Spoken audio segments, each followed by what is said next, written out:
Many people are familiar with these images of stone heads, called moai by the locals. Ancient Aliens tells us that nothing is really known about them. How in the heck did they make these? Where did they come from? And how did they move them? Nobody has the answer. This isn't true at all.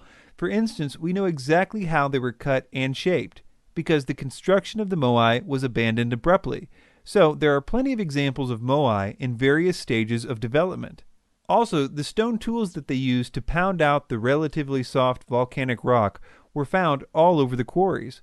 Here's a clip of one of the locals explaining to his grandson how the moai were built. He thinks that 20 people carved this moai over a period of time of 5 to 6 years to this stage. This is our sections of people who were, given as your assignment. This is your section. You can carve, and you can see different, ways of doing it, and you can clearly see the talking marks and how the people were carving and going in and make these deep cuts in the rock like this, that. The channels reached around and eventually formed a boat-like keel until the statue could be snapped off and fully extracted. Ancient Aliens spends most of its time here discussing the moving of the moai, and it's interesting the angle that they take, because it seems that they are aware that there have been many successful experiments moving moai with wooden sleds and minimal workers. So, Ancient Aliens has to do what they do best, create a false dilemma. But there is a unique problem with the idea of moving moai with sleds or rollers. When you go to Easter Island, you don't get the impression they had enough wood to have rollers. And in fact, in the 1700s, the first 4 expeditions to Easter Island never really saw a tree. And so that's the real mystery of Easter Island. How can you move a multi-ton statue if you have no trees for rollers? So, they say there are currently no trees on Easter Island. Therefore, they assume there were never any trees on Easter Island, and therefore, well, aliens. The problem with this is that there used to be a lot of trees on Easter Island, which we now know because of extensive pollen samples taken from the crater lakes as well as other methods.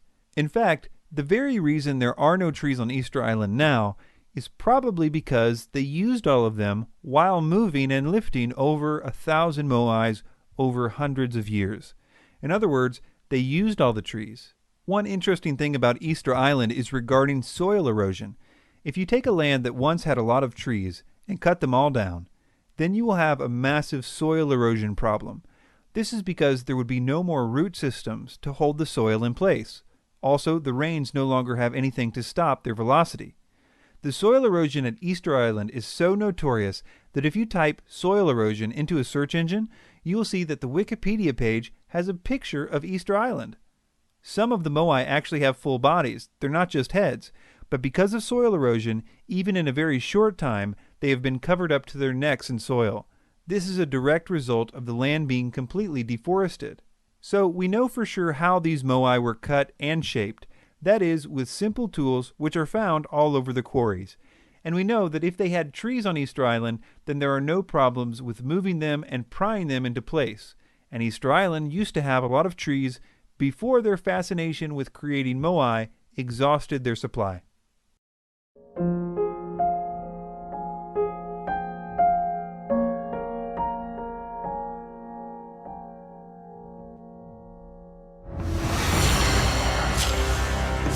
Arguably, the most remarkable Mayan artifact ever found, the stone sarcophagus lid of King Pakal, has produced considerable controversy. Mainstream scholars believe the depiction is of King Pakal on a journey to the underworld. But ancient astronaut theorists believe the king is portrayed seated at the controls of a spacecraft and have dubbed him the Palenque astronaut. He appears to be going into space. He's the original rocket man. There, manipulating his spacecraft, going into space. We have maintained for a very long time that the depiction here is of King Pakal sitting in some type of a spacecraft, because he is at an angle like modern-day astronauts upon liftoff. He's manipulating some controls right here. He has some type of a breathing apparatus or some type of a telescope in front of his face. His feet are on some type of a pedal. And down here, you have something that looks like an exhaust with flames. The sarcophagus lid of Pakal has been a centerpiece for the ancient astronaut theories since the beginning. Eric von Däniken believes this to be one of his best pieces of evidence. And you see his upper hand, he's manipulating some controls. From the lower hand, he's turning something on. The heel of his left foot is on a kind of pedal. And outside of the capsule, you see a linking flame. This is incredible. This is absolutely a proof for extraterrestrials.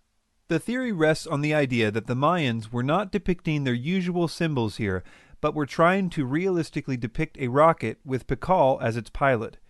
I think the best thing I can do for you here is to clearly explain what the Mayanists and other scientists who specialize in Mayan culture and artwork believe this scene is depicting.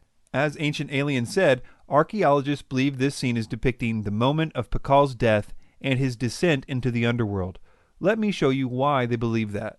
The most famous symbol in this picture is that of the World Tree, which, if you believe Ancient Aliens, would make up the entire hull of the rocket.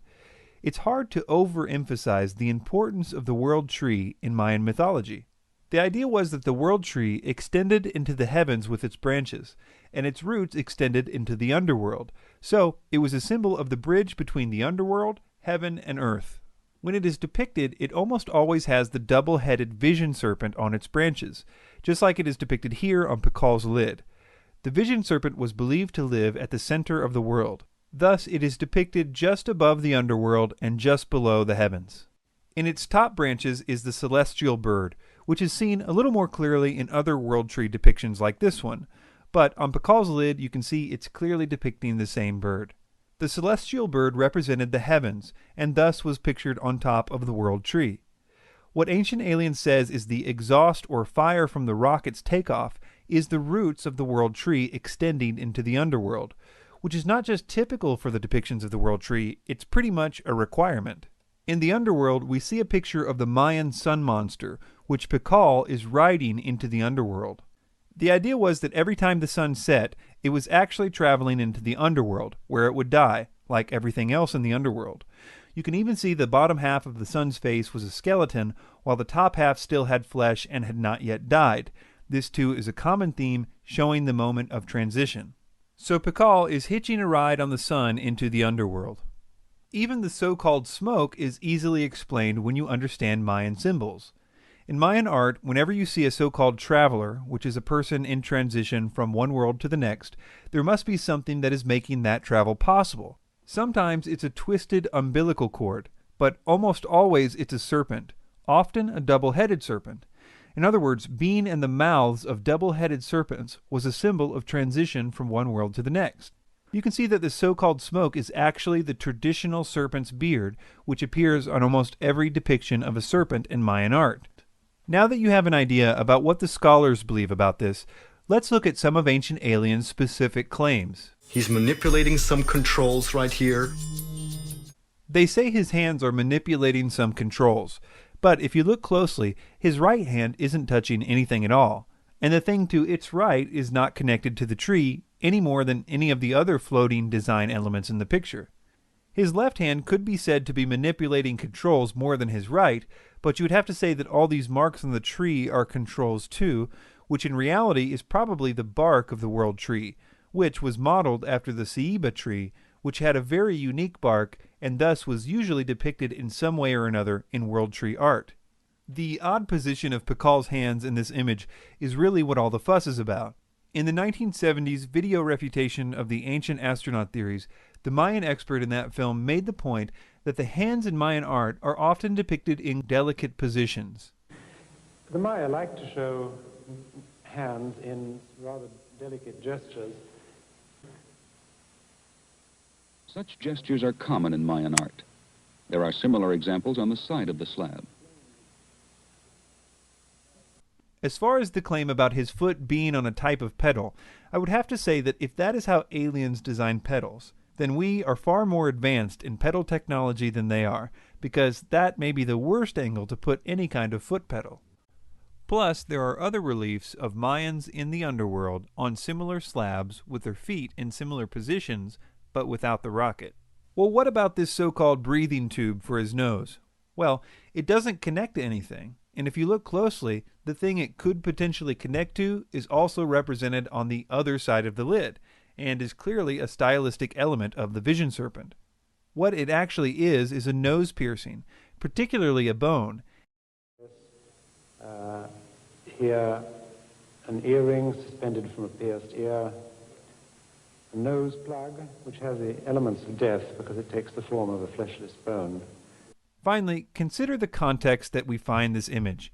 It's on a coffin lid, so the mainstream view is perfectly in line with that, and the whole concept was common in Mayan burials. It would have been a strange thing for them to all of a sudden abandon their usual symbolic artwork to depict a rocket on a coffin lid. The fact is that the symbols on the sarcophagus lid are really consistently used.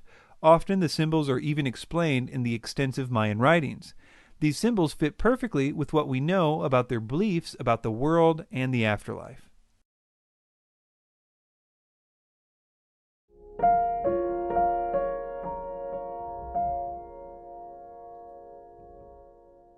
The Nazca lines of Peru have been an important part of the ancient astronaut theory since its beginning. Originally, von Daniken claimed that the lines were kind of a UFO runway, or a type of alien airport, where the alien craft landed and took off. When challenged by Carl Sagan and others on this point in an early documentary, von Daniken kind of backtracked on this and said that he meant that the lines were created as a result of the spacecraft landing. I never said that the extraterrestrial needed runways with concrete or something like this. My idea, which I developed in my second book and also in the book In Search of Ancient Gods, the picture book, was that some vehicle was coming down, not an interstellar spaceship, simply a small vehicle, and landing with an effect maybe even of the air cushion system. So they don't need landing tracks, but simply by the landing itself, some sand and stones are blown away, and you have a simple track on the ground. And after maybe a few hours or a few days, they start again, maybe in another direction, you have a second track, the take-off track.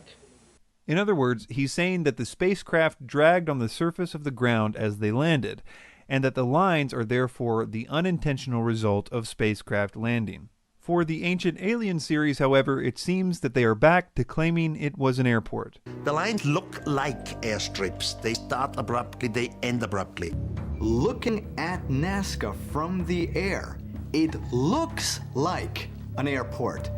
And it really does, because you have all these bands, wide bands that look like airstrips that are laid on top of each other, but you also have these gigantic, long, straight lines that go for miles and miles over valleys, over mountains. Either explanation seems to fall short of explaining why these lines are sometimes several miles long, one of them being almost 15 miles long. It would be a pretty inefficient spacecraft if it took 15 miles for it to take off, or, in the alternate explanation, if it needed to drag on the ground for 15 miles before it stopped. We will look more into this later.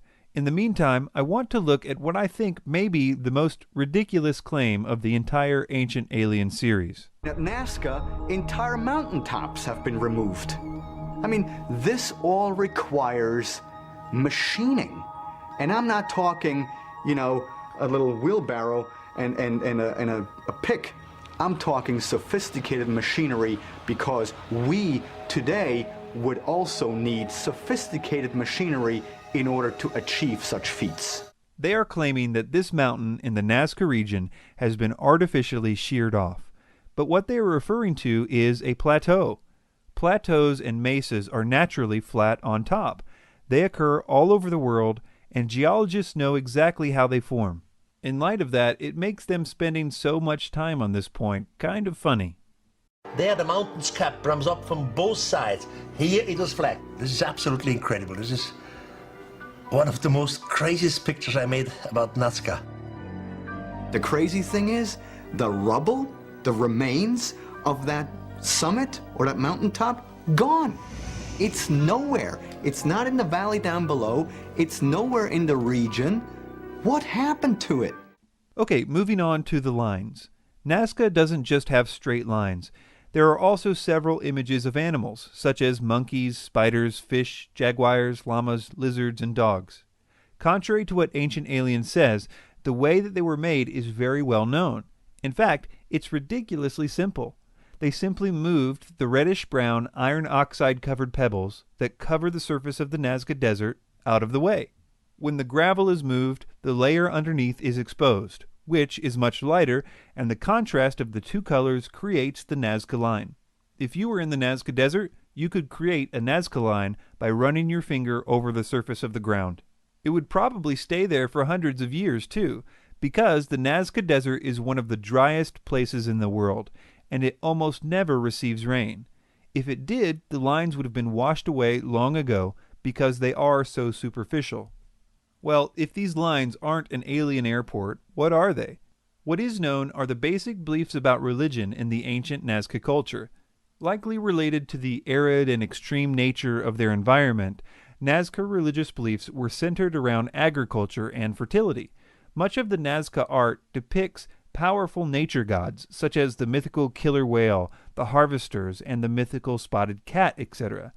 Essentially, they worshipped gods represented by animals, which they thought controlled things like water and crops. I might add that they were super serious about this too. So serious that they decapitated lots and lots of humans in order to appease these nature gods. I think it's fair to say that the Nazca people were obsessed with beheadings. On their pottery, it depicts crops growing from severed heads, and there are other things too that show the connections that they believed severed heads had to good crops. All that to say that these people were dead serious about farming, and if you're serious about farming, you must also be serious about water. And if you are farming in the desert, then it's off the charts how serious about water you would be. I mention this because it helps to explain what the Nazca lines likely are. First, let's take the depictions of animals. For the most part, all of these animals can also be found depicted in Nazcan pottery. They were the Nazca gods of water and fertility. If you asked an ancient Nazcan what they believed about the world and how it worked, they would likely say something like, "We take hallucinogenic drugs, we cut off a lot of heads, all in hopes that the monkey spirit will help us have some good crops this year." That just isn't what you would expect to hear if these people were smack dab in the middle of a massive mining operation conducted by UFO flying spacemen. There should be some hint of that in their mythology, if it were true. But if it is true, they apparently couldn't have cared less based on their lack of any indication in their belief system. Moving on to the actual lines. In order to understand these, we need to know a few more facts. One aspect of the Nazcan religion was huge pilgrimages. Massive amounts of Nazcans would walk to certain holy sites throughout their year. There they would participate in big religious events. The main place that they walked to was a place called Cahuachi, very near the Nazca lines. For a long time, archaeologists thought that it was the biggest Nazcan city ever found. But slowly they realized that it was never a place of permanent residence, but was only a place for all the pilgrims to converge. And what they did after they all walked there was, well, do some more walking. These walks are called processions when they are in a religious context. In the Nazcan culture, everyone got together and walked on these specific paths. The idea was that by getting everyone together and doing these rituals, they could appease these water gods. And even when the straight lines were not directly above underground water reservoirs, they were leading to mountains and other sites which were associated with the water gods, where the people would then worship those gods. So, in conclusion, the mountains weren't shaved off, the idea that it was an airport makes no logical sense, and the symbols and rituals which were a huge part of the Nazcan culture more than explain the so-called Nazca lines.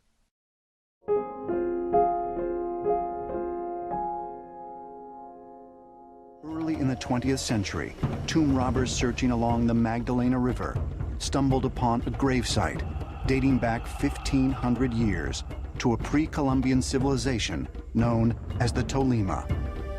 Among the funerary objects found there were hundreds of small 2 to 3 inch gold figurines. Many of those looked like insects and fish. However, out of those hundreds that they found, they also found about a dozen that are eerily reminiscent of modern-day fighter jets. Okay, so he admits that when these things were found, there were hundreds of them that were clearly representing insects and animals, and only about 10 of them that looked like jet airplanes. Now, before we get into the specifics, I would like to appeal to your sense of logic. Almost all of these little figurines are depicting fish, birds, insects, lizards, and frogs. And we can see when we look at the figurines where we know what they're trying to depict, like these frogs for instance, we can see a huge amount of variation and clearly stylistic elements that are not found in nature. So we know that they weren't trying to be ultra-realistic here, which you can further see by looking at their depictions of this man, or this cat, or this alligator. The Tolima were artists, and like most artists, they had a certain style that they brought to the subjects that they were depicting. Now, considering that all the other objects they found are animals, and considering the objects in question, like all the others, have eyes and teeth and so on, isn't it more logical to assume that these objects are probably like all the others? That is, that they are also depicting some kind of animal in a stylized way? Ah, but wait, Ancient Aliens has a false dilemma for us. And they have nothing in common with anything similar in nature. There is not a single insect in the world which has got its wings at the bottom. Now, when you exclude the possibility that it's an insect, one of the things which remain is the fact that this is actually, yes, what it looks like, a plane. Okay, let's see if we have this logic straight. Since no insect has these characteristics, it leaves us with only one other choice, which is an airplane. But I thought there were fish, birds, lizards, bats, and cats found too in the other 100 figurines. It would seem to me that he's kind of skipping a few options here on his way to the airplane conclusion. Let's take the most famous one, for example. This is the one that we will see later that they made a model airplane out of. The tails of all these figurines are vertical, which would make me think of fish, which also have vertical tails.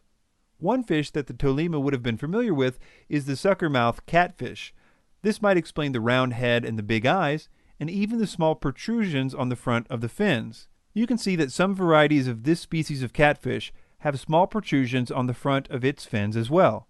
When you look at the other gold figurines, you can see that not only were fish a common subject, but many different species of fish were represented. Because of the number and placement of the fins, fish are proposed for some of the other figurines as well. So when he says that no insect has its wings on the bottom, so it must be an airplane, I can only see that as deceptive, considering the placement and angle of the fins are perfectly accounted for in many fish species that were available and important to the Tolima culture. In other words, airplanes don't have a monopoly on being aerodynamic.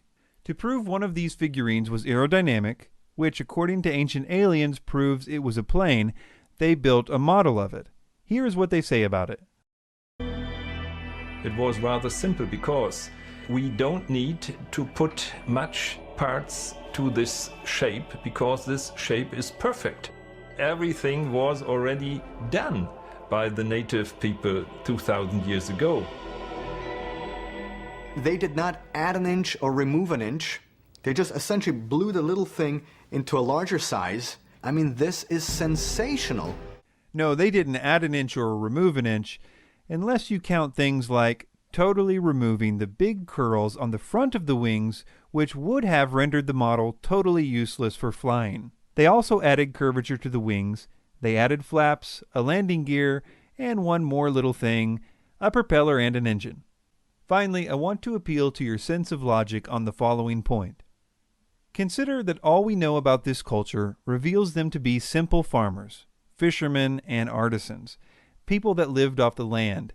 And considering that there is nothing in the extensive amount of archaeological material from this culture that would suggest knowledge about planes landing and taking off all the time, is it logical to assume that aliens landing and taking off in their backyards made so little impression on them that they only devote 10 of the hundreds of figurines to it, and only in one tomb?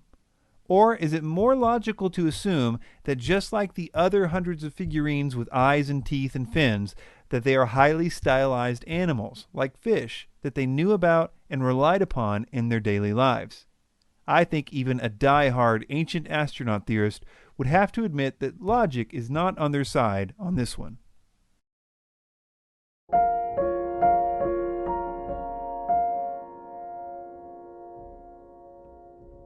Are these carvings on a wall at the Dendera temple complex in Egypt? To some, the strange designs look eerily similar to objects very much in use today. In Egypt, there is this underground crypt at Dendera that was always secret, and only the high priests had access to that crypt. And it's very hot in there, very narrow, low ceiling, and on the walls you have these reliefs of what looks like ancient light bulbs.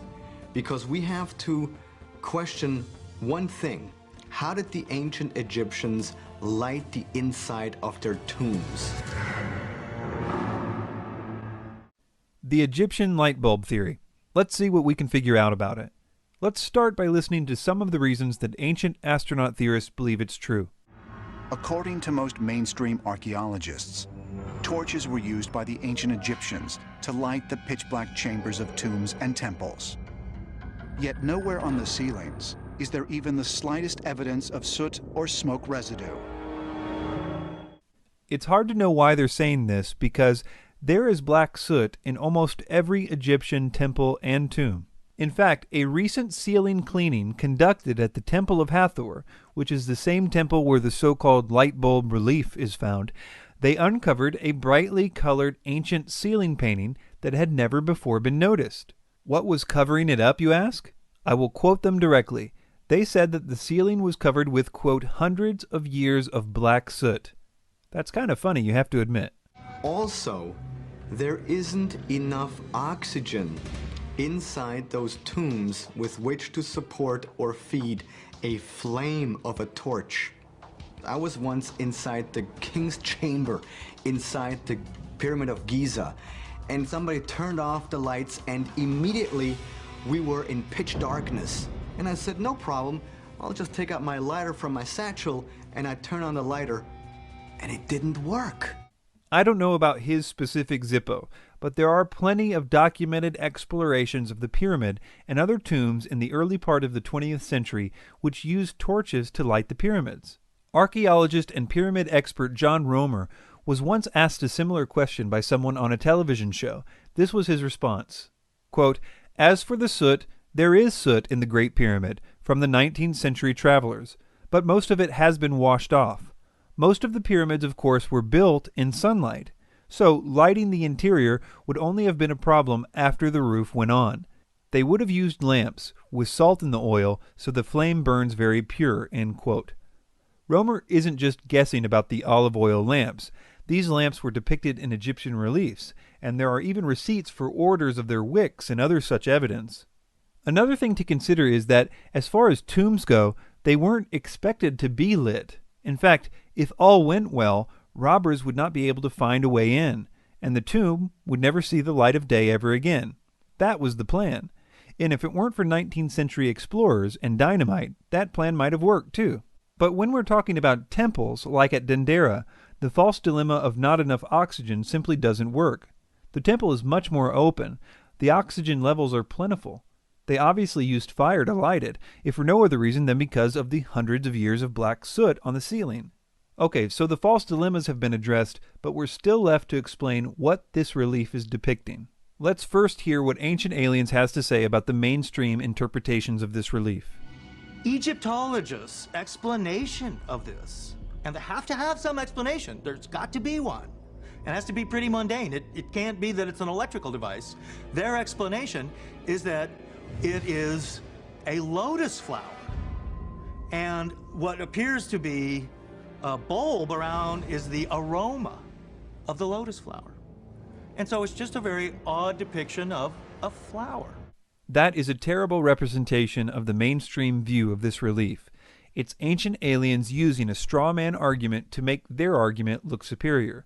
This relief is not so mystical if you have a little understanding of Egyptian art and religious symbols. This is a variant depiction of the creation of the world in Egyptian mythology. The Egyptians believed that before anything else existed, there was a vast primordial sea of nothingness. They believed that the first thing to emerge from this sea was a lotus flower. This is probably because the lotus closes at night and sinks underwater. In the morning, it reemerges and blooms again. It was believed that the lotus flower then gave birth to the first god, who was often associated with the sun.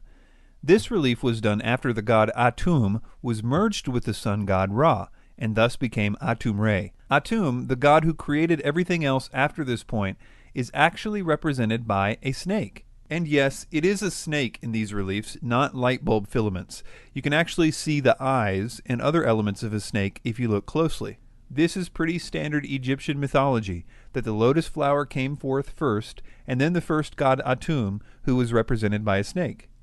Well, what about this bubble surrounding it? I will quote an expert directly on this point.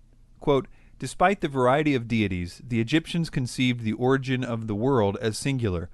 Only one god, Atum, was responsible for the emergence of the universe as a bubble of air in the vast, limitless, inert ocean and everlasting darkness of the undifferentiated primordial waters, none, that existed before creation. In other words, the universe came forth from the lotus in a bubble of air." The other elements of this picture back this interpretation up. The universal bubble is here being supported or raised up by the goddess Nun. Nun is the primordial waters, and technically it is she that raises up the lotus, Atum, and everything else. This pose of outstretched hands is one of the more common motifs for Nun, and she raises and supports the universe from nothingness. In some versions of the story, the sun god represented in these scenes is Khepri, who is represented as a scarab beetle. Atum and Khepri sort of traded off being aspects of Ra in Egyptian mythology. So in essence, in more common versions of this scene, you have Nun, the primordial waters, lifting up the solar barge of Ra for its first journey across the sky. And this explains why the exact same poses are seen in this creation scene at Dendera. They are also depicting Nun raising up the universe out of her waters. This idea is very, very common. You can see other images of Ra emerging from the primordial lotus as well. The idea that the ancient Egyptians used electricity is something that is not even hinted at anywhere in the Egyptian records. And if you believe ancient aliens, they were not just using electricity, but vacuum tubes, which requires high amounts of electricity as well as rarefied gases like argon. And if this was the case, we should expect to find some mention of this somewhere. But Ancient Aliens has an answer for why we do not. But if the ancient Egyptians had used some kind of electric light to illuminate their passageways, why does the visual evidence exist only in the temple at Dendera? In Egypt, you had different areas of specialty, and Dendera was the area where the knowledge of the light-giving source was kept. And this secret knowledge was kept by the high priests.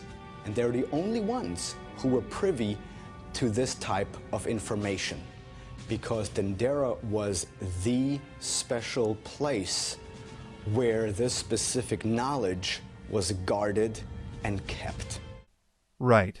Of course, there's nothing in any text or on any wall that would back up anything that he just said. He even makes up this phrase, keepers of the light-giving source or whatever, just to make it sound official. Again, it's interesting that the temple where the knowledge of this light was kept is the same one with the hundreds of years of soot on the ceiling. Maybe they were trying to save on their electric bill. In conclusion, all the reasons that Ancient Aliens says light bulbs existed in ancient Egypt, such as no soot in the tombs and not enough oxygen, are easily dismissed as false dilemmas, and the so-called light bulb pictures are easily explained using standard Egyptian symbolism.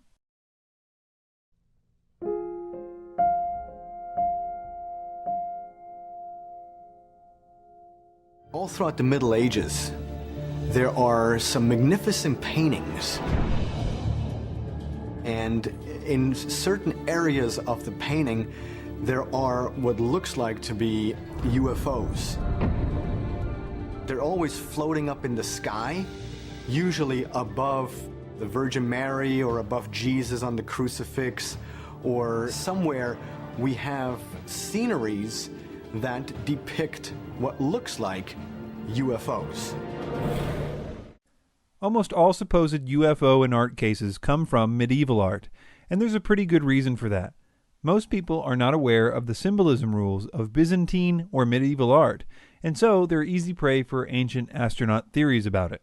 This theory concerning Byzantine art could never work on someone who studies this type of art professionally. Let me show you why. First, let's take one that Ancient Aliens showed in the background a few times in that last clip. It's a very famous UFO and art painting, and it usually is presented using a very poor quality image, so you can't see the details very well. If you look closely, you can see these objects have distinct faces. They are actually representing the sun and the moon, and you would think that someone being honest about this would fill you in that they appear in almost every painting of a crucifixion done in the Byzantine style. The sun and the moon were consistently depicted with human characteristics. Sometimes they had just faces, other times they had full bodies. The concept of representing the sun and the moon with human characteristics was a carryover from the pagan artwork of Rome. The Roman Catholic Church simply continued the tradition of representing the sun and the moon with human characteristics in the artwork that it had commissioned. The sun and the moon are usually facing the cross, which is supposed to represent them being witnesses to the crucifixion. The sheer number of Byzantine crucifixion scenes where these objects are depicted in such a way that is obviously supposed to be the sun and the moon should be enough to put this one to rest for good.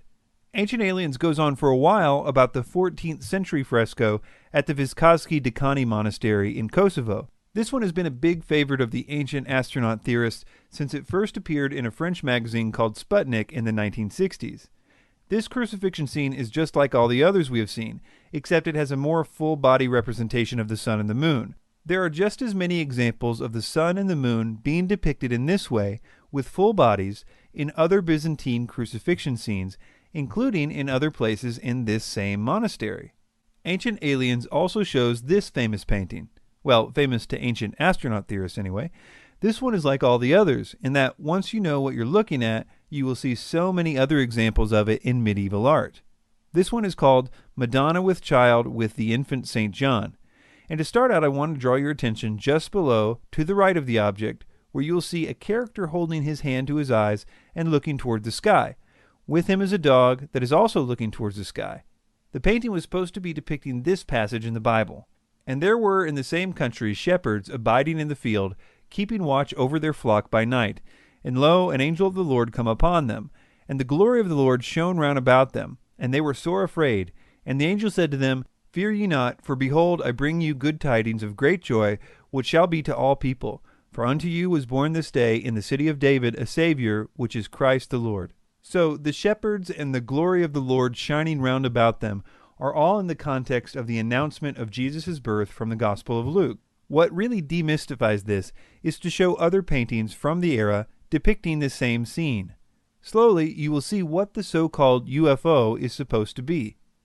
First of all, you will notice that all of these paintings have the same shepherd, usually with a dog, and usually with their hands to their eyes. Usually, an angel comes out of the cloud lined with light. In older pictures, the cloud in the scene would have had golden rays. Sometimes an angel is coming out of a big tear in the sky.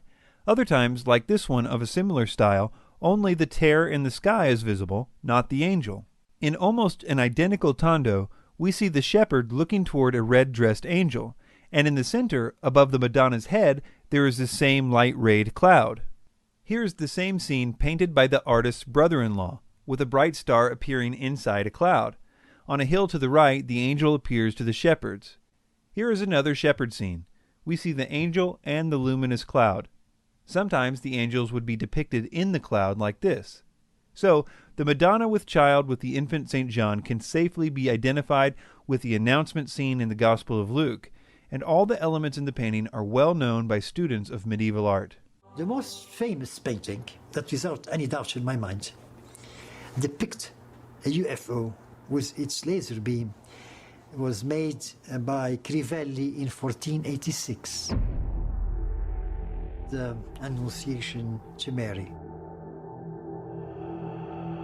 In medieval art, in the Annunciation, when Mary is told that she will have a child, but she will still be a virgin, and the angels tell her this, over Mary's head is a space capsule.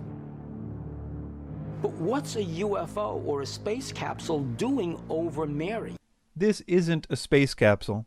If you look closely, you will see that it is formed by a circle of clouds inside of which there are two circles of small angels. This is a very common way of representing God, visible in a huge number of paintings.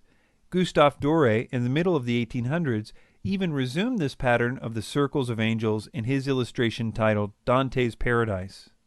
The so-called laser beam is present in a lot of paintings of this scene, and is used to show the impregnation of Mary by the Holy Spirit, often represented by a dove, which is present in this painting as well if you look closely. But this laser beam loses its value for the ancient astronaut theorist the more one sees of other paintings of this biblical scene, because it becomes obvious that they weren't trying to depict a space capsule at all, but rather the circle of angels motif. The last one Ancient Aliens mentions is this one. One very interesting painting is where Jesus sits up in the clouds with quote-unquote God, and they're holding on to the antenna of what looks like Sputnik. And theologians say what is depicted here is nothing else but the Earth. But why would Earth have two antennae sticking out of it?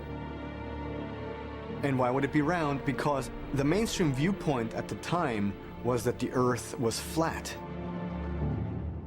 This is similar to all the others we have looked at, in that there are lots of other pictures of this biblical scene that help to give us context. The scene usually contains the Father, the Son, and the Holy Spirit, usually symbolized as a dove, and they're holding what is sometimes called the creation globe.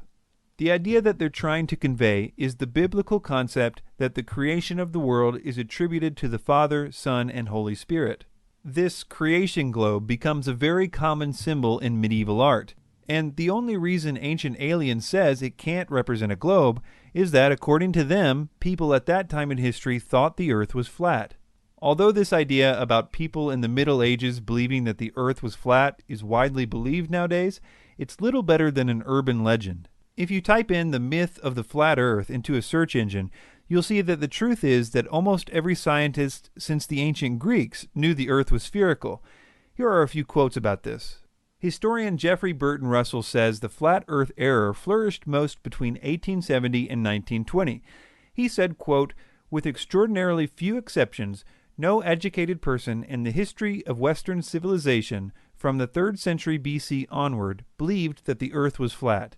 He continues, quote, "The myth that people in the Middle Ages thought that the Earth was flat appears to date from the 17th century as part of the campaign by Protestants against Catholic teaching, but it gained currency in the 19th century thanks to inaccurate histories such as John William Draper's History of the Conflict Between Religion and Science, and Andrew Dixon White's History of the Warfare of Science with Theology in Christendom. Atheists and agnostics championed the conflict thesis for their own purposes, but historical research gradually demonstrated that Draper and White had propagated more fantasy than fact in their efforts to prove that science and religion are locked in eternal conflict. One funny thing about this is that Tsoukalos, in another episode of Ancient Aliens, in order to suit his purposes there, admits the idea of a round Earth was even in the Bible. Moses actually describes Earth seen from outer space. The quote is, "Thereupon I saw the whole round of the earth, at once the depth of the earth and the vast altitudes of the heavens."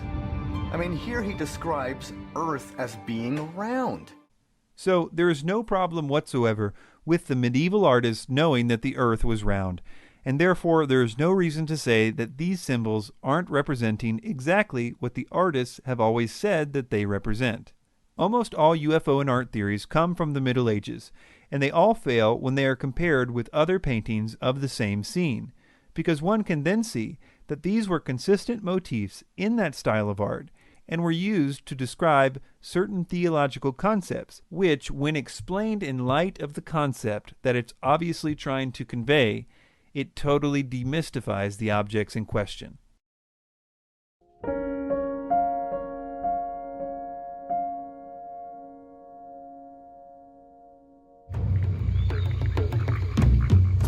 Belize, Central America.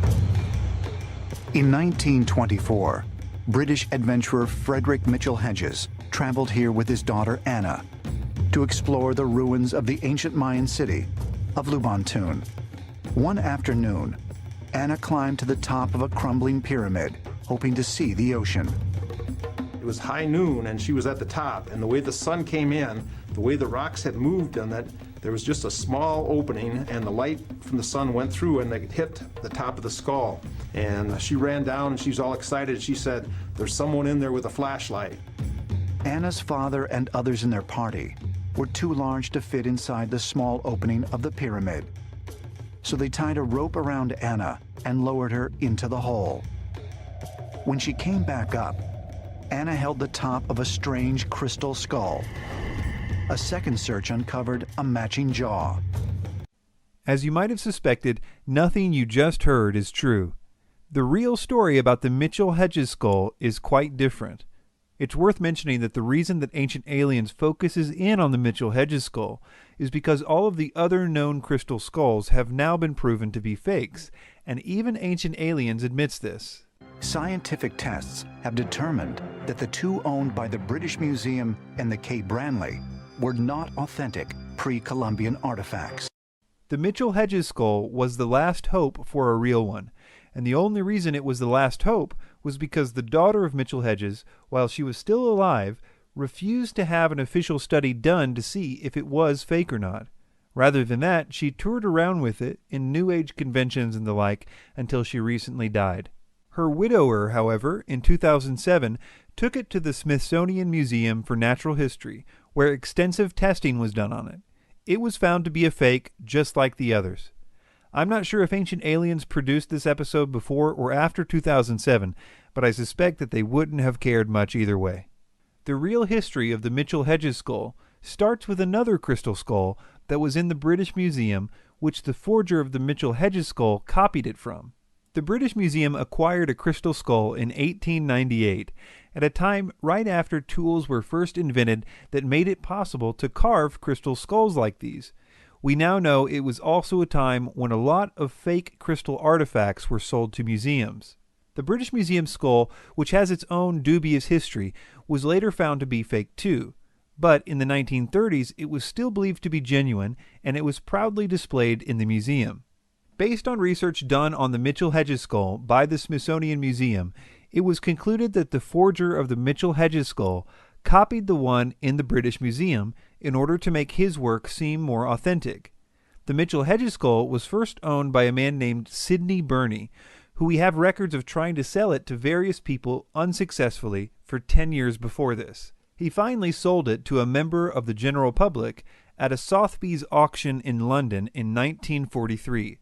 That member of the general public was Frederick Mitchell-Hedges.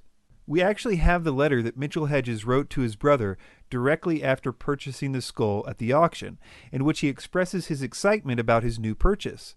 This will be important later. 5 years later, though, in a local paper, he was claiming that he found the skull himself in a daring expedition to Central America. Mitchell-Hedges was a renowned storyteller and often sold his fanciful stories to Hearst newspapers. For example, Mitchell-Hedges was a fisherman by trade, so he would have tales of him catching previously undiscovered animals, fighting off sea monsters, tales of man-eating sharks, as well as your average big fish stories.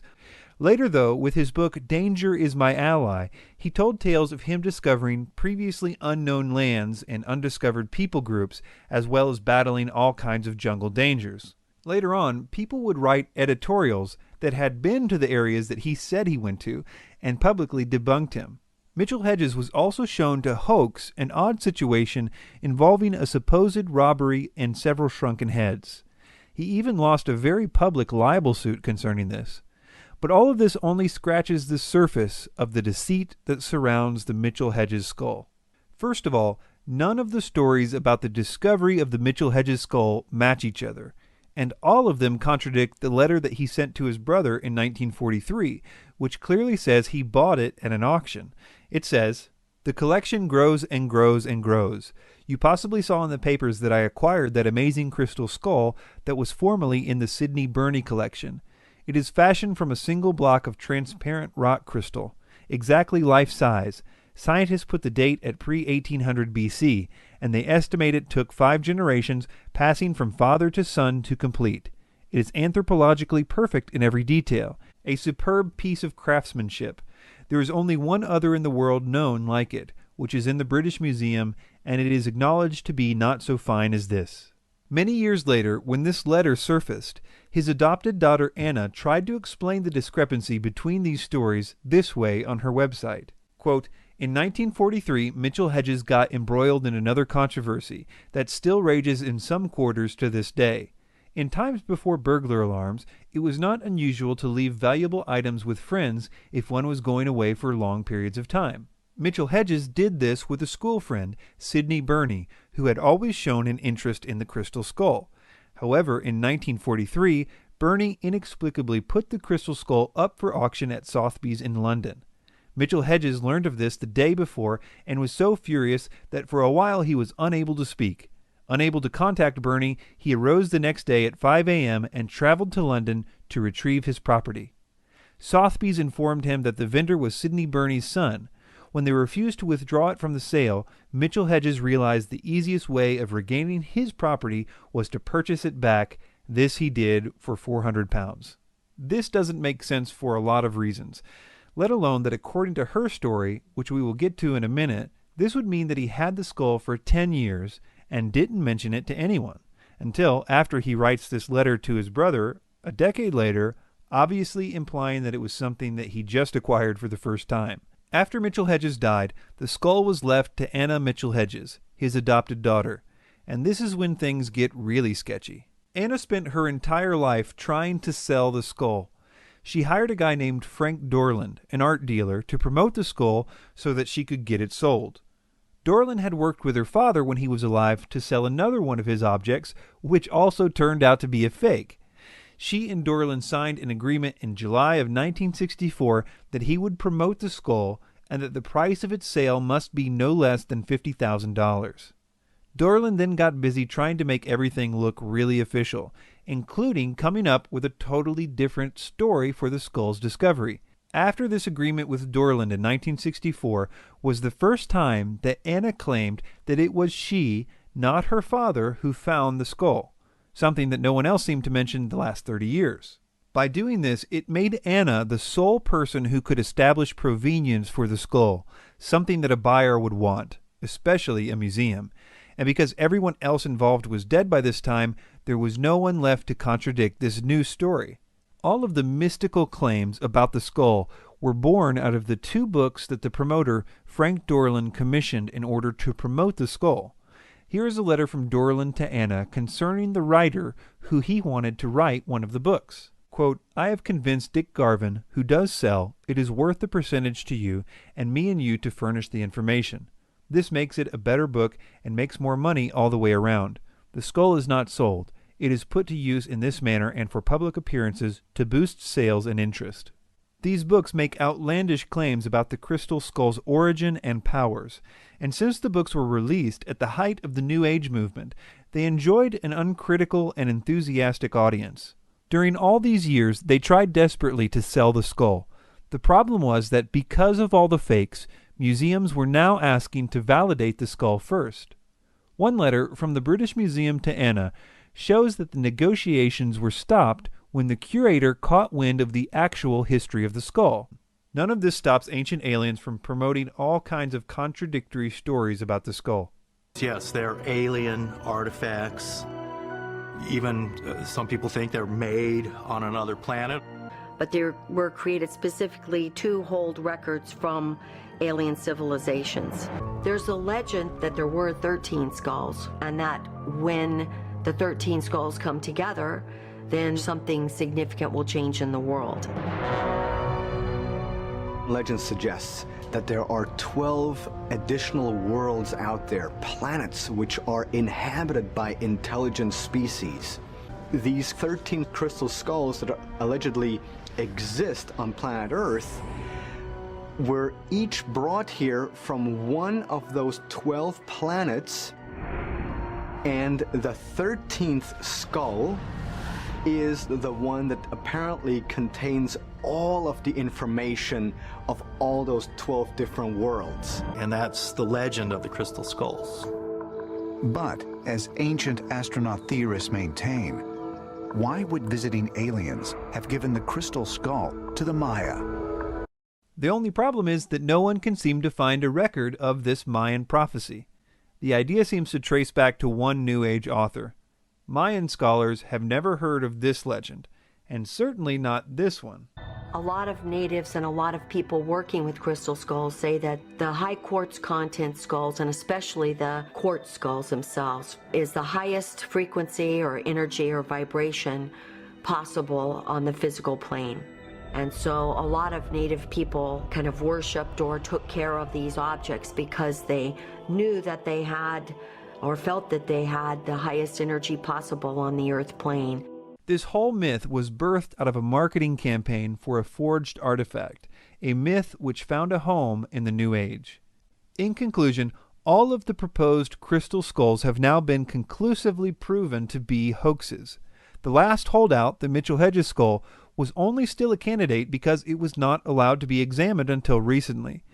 Its history is full of greed and lies, and its genuineness could only be accepted by the most dedicated devotee given the facts we now know.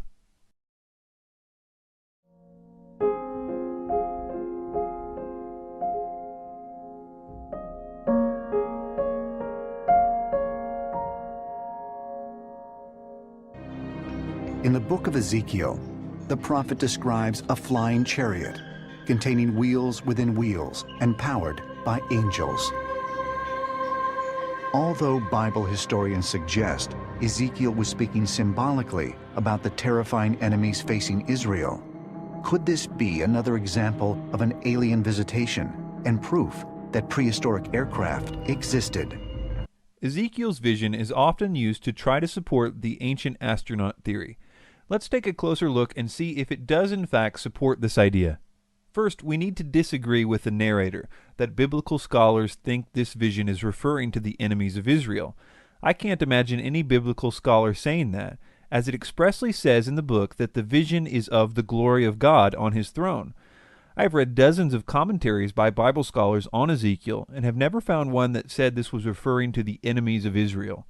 I think this is a case of ancient aliens propping up a straw man argument. In other words, taking an obviously weak argument and pretending it is your opposition's majority view. The main premise of the ancient astronaut theory is that ancient writers couldn't understand or didn't have the vocabulary to explain technology. But that idea doesn't really work for Ezekiel for many reasons.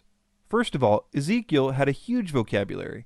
Hebrew is one of the richest languages in the history of the world, and Ezekiel showed great skill in utilizing it when describing complicated things in other places in his writings. He had the vocabulary to say things like silver disc, or round, or window, or gray bean with big eyes if he wanted to, but he didn't. As we will see, what Ezekiel describes simply cannot be compared to a UFO. More than any other Bible writer, Ezekiel was extremely detail-oriented. He makes sure to describe every detail, not just here, but throughout his writings. For example, a very accurate model of the layout of an entire city, as well as a huge temple complex, can be constructed using his specifications. He even starts out every one of his visions by a meticulous detailing of the time and place it happened. For example, in Ezekiel 8:1, "And it came to pass in the 6th year, in the 6th month, in the 5th day of the month, as I sat in mine house, and the elders of Judah sat before me, that the hand of the Lord God fell there upon me." The vision that Ezekiel saw that is in question here can also be drawn out on paper using his specifications. And people that do this all pretty much get the same thing. It's describing the throne of God, which rests on a platform. That platform is supported by 4 cherubim on each corner. cherubs are specific types of angels in the Bible that have 4 faces and several wings. There are also 4 wheels next to the angels. Everyone in the field knows what this is in Ezekiel 1. It's a cherubim throne because we have very clear examples of the actual elements that you find in Ezekiel 1. It's not that exciting, but it's more or less what everyone gets when they draw this out. Well, almost everyone. Joseph Blumrich is your proverbial rocket scientist. He worked on the moon project for NASA, and from the mind of a rocket engineer, started to look at what was written in the first part of the book of Ezekiel, and after many months of research, Joseph Blumrich came to the conclusion that what Ezekiel described in his eyewitness report, it was indeed a type of spacecraft. Joseph Blumrich would go on to write The Spaceships of Ezekiel. Okay, so they say that this guy, who they say is super smart, really studied the book of Ezekiel, and they say what he got was this contraption with 4 propellers at the bottom of each corner. The biggest problem with this theory is Ezekiel's attention to detail. There's just no way to get this contraption from what Ezekiel describes. Blumrich's book and other books, other items penned by ancient astronaut theorists, again, all have the same weakness. They tend to ignore the vocabulary of Ezekiel chapter 1. For instance, again, the throne upon which Yahweh seats is never described as round or silvery or some sort of disc-shaped. That just has to be assumed and brought into the text. So they either do that, or they modernize the descriptions that are there. For instance, the bovine, the calf legs must surely be legs of a UFO or some other aircraft, landing pod sorts of things. Let me read a description of the 4 angels holding up the throne, and you can decide for yourself if you think he is really struggling with his ancient vocabulary to describe 4 propellers. Also out of the midst thereof came the likeness of 4 living creatures, and this was their appearance. They had the likeness of a man, and every one had 4 faces, and every one had 4 wings, and they had the hands of a man under their wings on their 4 sides, and they 4 had their faces and their wings. As for the likeness of their faces, they 4 had the face of a man, and the face of a lion on the right side, and they 4 had the face of an ox on the left side, and they 4 also had the face of an eagle. It's hard to get a propeller when Ezekiel says, and this was their appearance, they had the likeness of a man. Ezekiel knew what a man looked like, so it's just not honest to say that Ezekiel mistook a propeller for a man. But Ancient Aliens has a way around this one. If we thought of the word angel as representing something like celestial energy, it sounds much more like a spacecraft then. So he says we just make angel equal celestial energy, and that's much better for our UFO theory. Talk about forcing the evidence to fit the hypothesis. Using this logic, I could say that the description of my car would sound more like a UFO if instead of wheels, I said anti-gravity devices. The problem is that Ezekiel doesn't just mention angels in passing. He devotes an entire chapter to describing them. He calls them cherubim over 20 times in chapter 10. He even says in chapter 10, verse 20, that he knows that they are cherubim. It's very illogical to assume that our reading, an ancient astronaut reading of the modern mind, is getting it right when the ancient person has pretty much done all they could do to tell you what they're talking about, and then you sort of just depart from what they say. So it's very inconsistent to say that you're reading an ancient text, but then looking at what the creators of that text thought and just sort of pushing it to the side. One thing that helps to dispel the Ezekiel UFO theories is by seeing how common this throne idea is in other places in the Bible. No one seems to think these other passages are talking about UFOs, but they're obviously talking about the same thing as Ezekiel. For example, in the book of Revelation, when John was taken up to heaven, and specifically to God's throne, this is how he describes it. And immediately I was in the Spirit, and behold, a throne was set in heaven, and one sat on the throne. And before the throne there was a sea of glass, like unto crystal, and in the midst of the throne, and round about the throne, were 4 beasts, full of eyes before and behind. And the first beast was like a lion, and the second beast like a calf, and the third beast had the face as a man, and the fourth beast was like a flying eagle. And the four beasts had each of them 6 wings about him, and they were full of eyes within, and they rest not day and night, saying, Holy, holy, holy, Lord God Almighty, which was and is to come. Daniel the prophet even mentions that the throne of God has wheels in Daniel 7:9. There are other places in the Hebrew Bible that describe God's throne. A lot of them don't have a great deal of detail. Isaiah 6 is sort of a familiar example where Isaiah appears before God's throne with the seraphim and other divine beings there. I think the best one for this particular issue, Ezekiel chapter 1, is found in Daniel 7. You have the Ancient of Days seated upon a throne, and it's called a throne. The word for throne actually appears in the passage. And the issue there is, since we know it's a throne because Daniel calls it a throne, it's really important to observe how the throne is described. It has wheels. It has fire about it, fiery description of the wheels. Scholars have known for a long time that the description of the throne in Daniel 7 has the same elements as that in Ezekiel 1. So it's very clearly a throne, and some of these other passages help us understand that. We could go through other passages, but the point is that according to the Bible, God's throne is supported by 4 angels with multiple wings which are on wheels. But now the interesting part. It seems that even the other cultures, from Sumer to Egypt and everywhere in between, also knew that the thrones of kings, and especially of God, were to be supported by cherubim, and that they have wheels as well as other elements described by Ezekiel. We know this because of the artwork of the ancient world. There are thousands of pieces of art from the ancient world that show various elements that Ezekiel described of God's throne. We can see angels. Some of them even have 4 faces. Some of them have wheels. They have the platform and the throne. In terms of iconography, again, what I like to describe as the Polaroids of the Old Testament ancient world. Again, pictures they left us of the things they're talking about. The idea of a deity seated on a throne that was in effect a chariot that is carried around by supernatural beings with wings, in other words, to describe it as the chariot of heaven, that's very common, but when it's depicted, it's never depicted as what we would think of as a UFO. No triangles, no round discs, nothing like that. It's a chair. It's a throne under which, again, has some sort of platform, and he's seated upon, the deity is seated upon these various heavenly creatures. There are also a ton of basic logical problems with the ancient astronaut theorists' idea that Ezekiel is talking about a UFO. Here is one of them. Well, that sounds like flames. That sounds like propulsion. No physicist, no matter how sympathetic to this cause, would say that using a combustion engine for interstellar travel is possible. Not to mention that this particular fire comes from coal on the altar, so that would make this a coal-powered interstellar spaceship.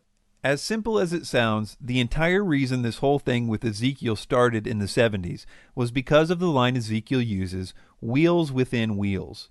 People basically said, wheels are round, and flying saucers are supposed to be round too. Ezekiel saw his wheel within a wheel. This sounds more high-tech than supernatural. But the idea conveyed in Ezekiel's writings is nothing more than a concentric circle, pretty much like any wheel with a rim. It's not exactly a high-tech idea. The only reason it's mentioned is because Ezekiel is such a detail-oriented writer. Daniel doesn't go into such detail when he describes the throne of God. He just says wheels. Besides that, there are 4 wheels that make up one unit. So if you're going to say a wheel within a wheel is a UFO, then you have to say that UFOs only come in sets of 4, because that is unambiguously what Ezekiel is describing. And these wheels are not horizontal, as if they were flying around. They are vertical, just like they should be if they were really wheels. So we see that this idea is refuted by, number 1, the consistent biblical motifs using these elements to describe the throne of God. Number 2, the thousands of pieces of art from the ancient world that depict thrones as having the same elements that Ezekiel describes. And number 3, all the logical problems with the theory, such as it being a coal-powered combustion engine.